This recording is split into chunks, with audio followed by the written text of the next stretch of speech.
Сәлеметсіздер ме оқушылар? Бүгінгі қазақ халқының тұрмыстық заттар атты шеберлік сабаққа қош келдіңіздер.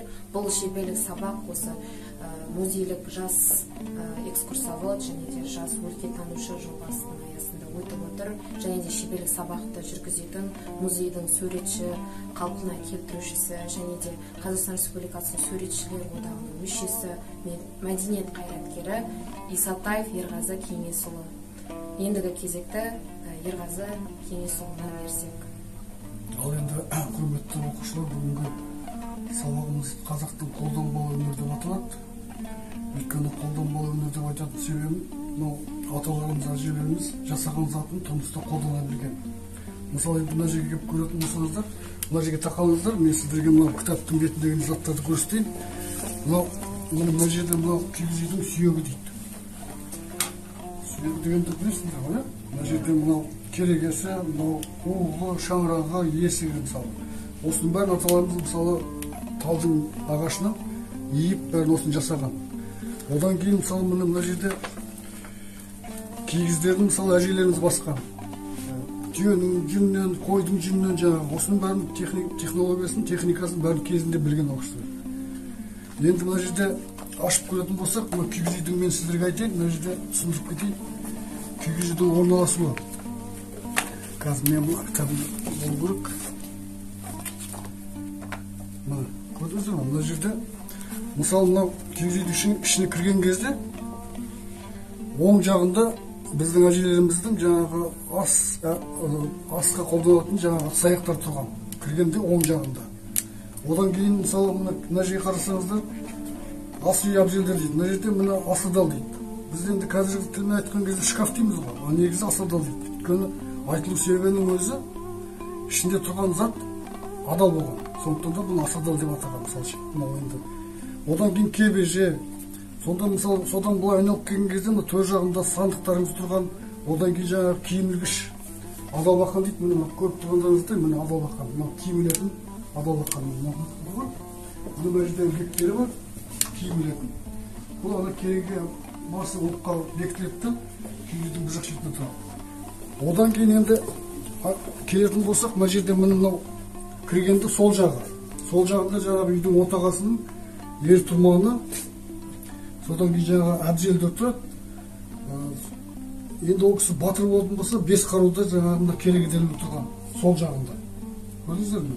Сондықтан да бұл енді мына жерге келетін болсаңыздар, мен мына ер тұрманды 70% таныстырып кетейін. Мына жерде мынау енді әйелдің ері.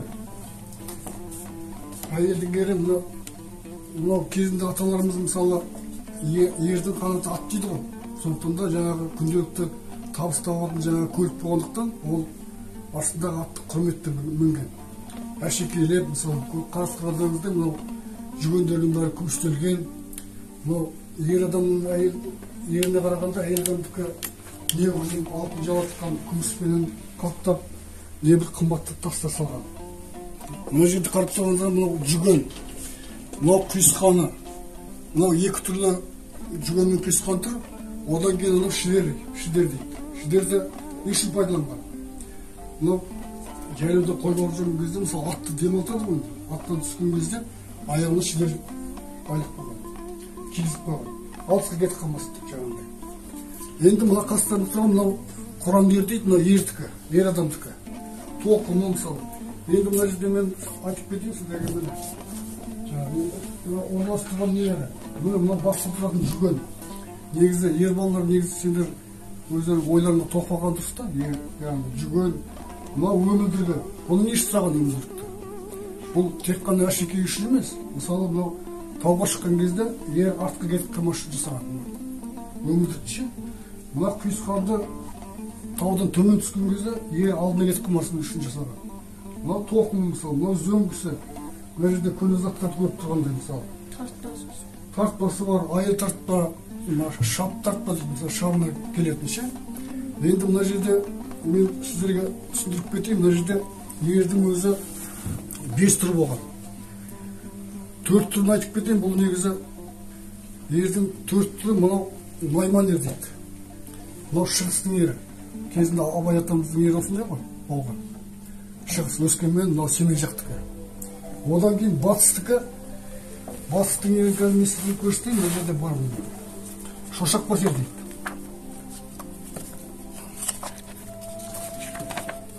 Так, міне мына жерде бар. Міне шошақ басер. Сүйектелген, мына батыстікі. Көрдіңіз бе? Негізі төрт жақтың несі шығыс, батыс, оңтүстік, солтүстігі өз ерлері бөлек болған. Мынау енді орталықтікі, мынау Құрандер дейді мысалы. Құрандер дейді. Одан кейін мына жерде міне тағы бір несі бар, мына жерде үйрек басер дейді. Олар енді мынау оңтүстікпенен біздің орталыққа көп тараған. Міне үйрек басер деген мынау міне. Басын көрдіңіз бе? Үйрекке ұқсайды. Үйрек басер дейді. Енді мынаны біз енді жасалу тәсілін айтатын болсақ, мына жерде мынау бес құрақтан құралады. Бес құрақтан құралады. Өйткені мына екі қасы дейтін. Мына екеуі бөлік ағаш. Көрдіңіз бе? Мына қасы мен мына екі қасы бөлік. Жаңа араларында біреу ауылдық деді, білем деді ғой. Еді. Мынау екі қапталы. Астын көрдіңіз бе? Мынау екі қапталы. Аттың арқасында жатады. Мынау екі қаптал деп аталады. Мынау екі қасы. Мынау ортаңғы бел ағаш дейді. Енді бұның бәрін жинағаннан кейін, мысалы, кезінде бұны қазіргідей клей дейміз ғой, бізде болмаған ғой клей мысалы. Ана қарағайдың смоласы бар. Білесіңіз бе, қарағайдың смоласы кезінде анау шайнайтын, бала кезінде шайнайтын. Соны жаңа қайнатады да, клейдің орнында соны пайдаланады. Сонда мына құр ағаштың өзіне мына тері тартпай тұрып, анау сіңір бар ғой, жылқының сіңірі. Соны кептіріп, шауып, мына жерге жаңағы желім арқылы мына жерге жабыстырады да, содан кейін оның бетіне түйенің мойын терісі бар, шикі тері. Жүнін тазалайды дағы, осы қапталды. Сонда солай қаптайды да шикілей. Шикілей қаптаған кезде мына кеуіп жаңағы қатып қалады, көрдің бе? Мынаның бәрі мысалы шикі тері өзі кеткен кезде қатып қалады, содан мықты болады. Су өтпейді. Аунаған кезде мынау сынбайды, мысалы мойынның екі қасы. Енді мынау жаңағы тастырдым ғой, мынау енді міне айбасер дейді. Наймандардың ері, бұл тері қапталмаған. Байқайсыздар ма? Бұл неге тері қапталмаған? Өйткені бұл ағаштың безінен жасалды. Ағаштың ең әбден піскен, жетілген ағаштың өз астыңғы жағында болады, талдың ше. Сол безден міне көрді ме? Бөлшек жинаған. Бұдан суды өтпейді. Сынбайды да жаңағындай. Сосын мынаны тері қаптамай осылай қолданылған мысалы. Енді мынаған келетін болсақ, мынау енді бала 5 жасқа толған кезде сүндетке отырғызады ғой. Сүндетке отырғызғаннан кейін тайдың үстіне мынандай ашамай деген баланың ері болғанда осыған отырғызған. Сен ер жеттің, ертең сенің мына қанатың ат болады деген тәрізді ырымменен. Сосын бұнда ашамайда мындай зөңгі болмаған. Мындай темірдің ше, зөңгі болмаған, мындай таралық ғана болған. Немесе мындай екі жағында қоржын салған. Баланың екі аяғы осы ішінде болады да, құлап кетпейді ғой. Бала 5 жастағы бала нәзік қой мысалы. Сонда жаңағы ашамайға отырғызған. Бұның атын ашамай дейді, баланың ері. Сұрақтарың бар ма? Айтыңдар. Қандай сұрақтарың бар? Ана жерде зергелік бұйымдарды таныстырып кетейін ба? Бұл жаққа да уақыт. Ал енді мына жерге келейік. Мына өзіміздің орталық Қазақстан, басқа да облыстардан жиналған заттар, мына жерде мына бойтұмар дейді. Көрдіңіз бе? Мына екі жағы ашылады. Ішіне жаңағы мына оқып, жаңағы атын жазып, мына екі жағы ашылады да, соның ішіне сақтаған бойтұмар. Мыналар шолпы дейді мысалы. Мынау екі жағында шекелік, мына қыз баланың екі жағында шекесіне сәукеле беретін екі жақты шекелігі.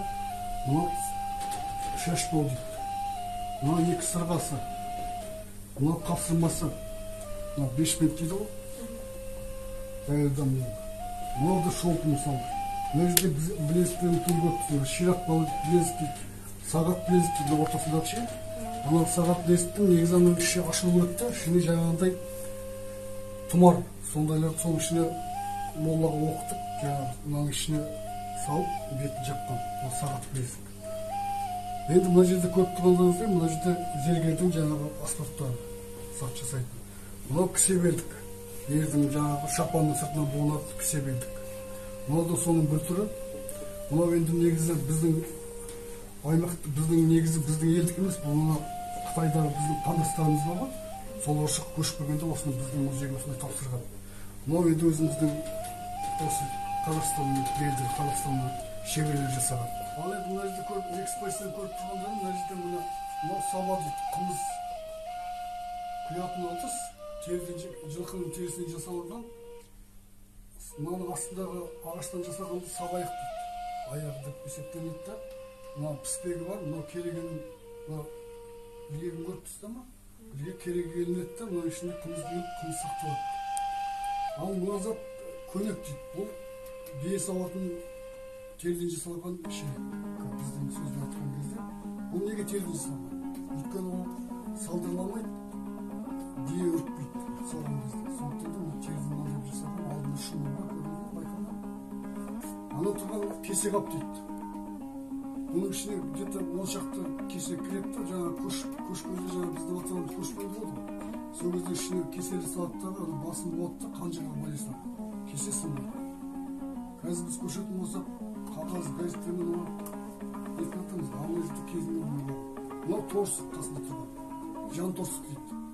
Бұл жаңағы ер адамның мынау кесе берінің қасында жүреді. Анау ішкен кезде ішіп алып, мынау екі жағында мүйізді көрді. Ана төңкереді ғой, шөлдеп қояды. Сонда жаңағы екі мүйізіне аштық қақып қояды да, содан кейін жаңағы сүт құясы, ішіндегі аштығымен сүт қайттан ашып тұрады, ашып жаңағы. Мына жерде мынау енді ошақ, жаңағы қазан ошақ дейді, мынау қазан ошақ. Қазанның астына қоятын жаңағы подставка дейміз ғой. Ортасында тұрған бұл мес. Мына ортасында жаңағы шайнек ілінеді да, жерге тұрған, астына жаңағы от жағады. Анау тұрған ақман тұрған, астан жасалған, оның астындағы тұрғанын шоғаяқ дейді. Анаған жаңағы шоқтанан су салады да, суын ақман қойылса, өзі қайнап тұра береді. Бұл ана көшпендердің ері, мына жерден жасалған жаңағы қайынның безінен жасалған состағандар, табақ, ет салатын.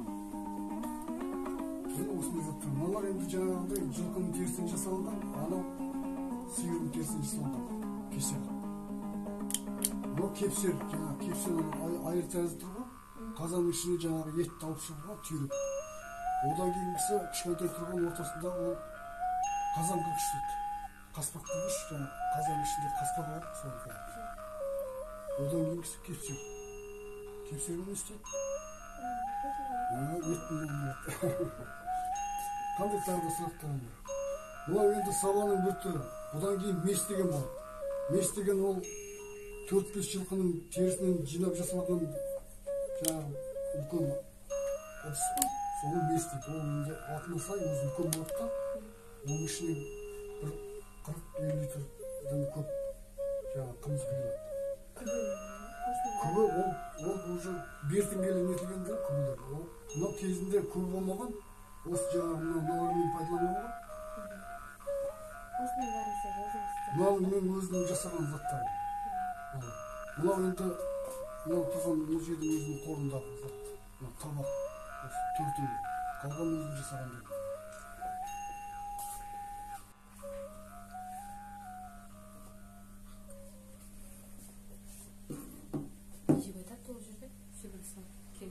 Бүгінгі шеберлік сабағымыз аяқталды. Келгендеріңізге рахмет. Оқушылар, бүгінгі шеберлік сабаққа келгендеріңізге көп рахмет.